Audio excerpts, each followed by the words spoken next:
Candidato Haddad, boa noite, parabéns pela chegada ao segundo turno em segundo lugar. Antes de mais nada, nós gostaríamos que o senhor aproveitasse esse momento para uma saudação aos eleitores, numa mensagem de 2 minutos, a gente vai dar uma tolerância de 15 segundos. Bom, Renata, Bonner, é uma grande satisfação estar com vocês nessa noite. Telespectador, cidadão, cidadã brasileiros, a grande satisfação estar no segundo turno com o seu apoio. É uma honra poder participar de um segundo turno de uma eleição presidencial, situação em que nós vamos poder confrontar apenas 2 projetos. Vai ficar muito mais claro para você a natureza de cada um dos projetos. Nós, do lado da social-democracia, do Estado de bem-estar social, que garante o direito do cidadão, que garante o direito do trabalhador, que cumpre a Constituição de 1988, que ampliou as possibilidades e as oportunidades.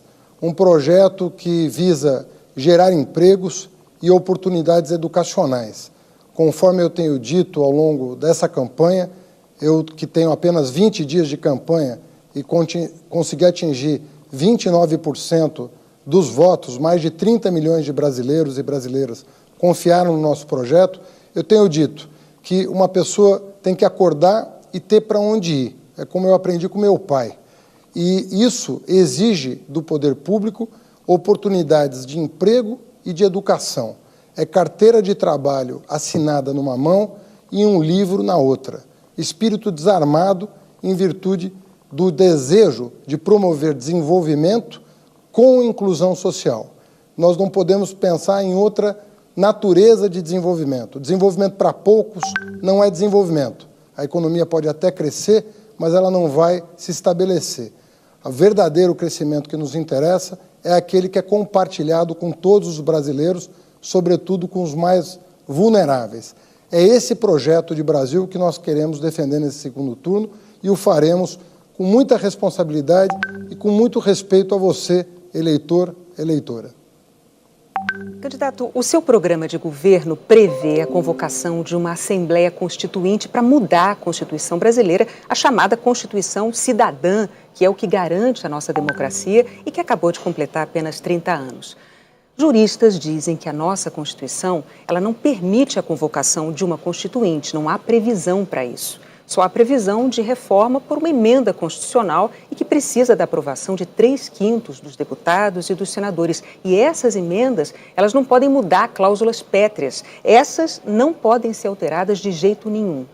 Um outro ponto é que, 10 dias atrás, o ex-presidente do PT, José Dirceu, disse ao jornal espanhol El País que não acreditava numa vitória eleitoral de Jair Bolsonaro e declarou o seguinte, abre aspas, dentro do país é uma questão de tempo para a gente tomar o poder.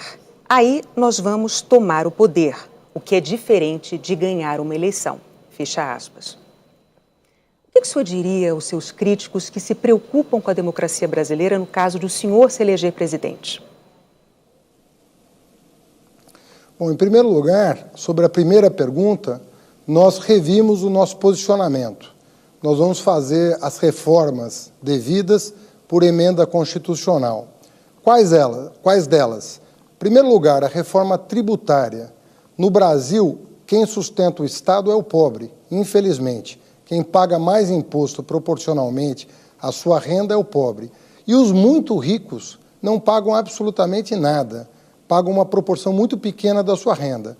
Essa reforma tributária será feita por emenda constitucional, que prevê, inclusive, a isenção de imposto de renda para quem ganha até 5 salários mínimos, uma proposta defendida por nós desde janeiro de 2018 e que contempla o nosso plano de governo. Segunda reforma importante é a reforma bancária. Não é possível continuar convivendo com essa concentração de bancos, com as taxas de juros que eles cobram do empresário que quer produzir e do consumidor que quer comprar no crediário.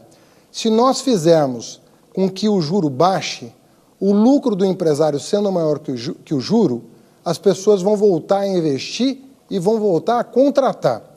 E se nós diminuirmos os impostos da classe média e dos mais pobres, eles voltarão ao mercado de consumo e exigirão dos empresários que contratem força de trabalho para produzir mais.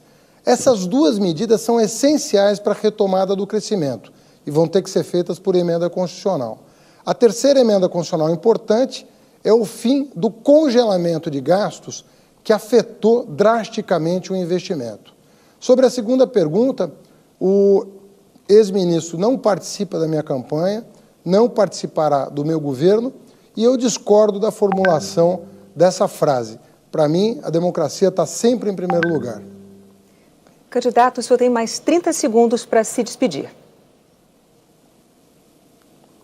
Eu queria agradecer, Renata Bonner, a oportunidade de reiniciar esse segundo turno na presença de vocês, podendo conversar com o eleitor, com a eleitora, e pedindo a todos que acompanhem essas 3 semanas. O futuro do país está em jogo, o futuro da democracia está em jogo, o futuro dos seus direitos sociais e trabalhistas está em jogo. E nós queremos, respeitosamente, pedir a sua compreensão, o seu apoio, a sua atenção, para que você vote conscientemente. Muito obrigado. Obrigado.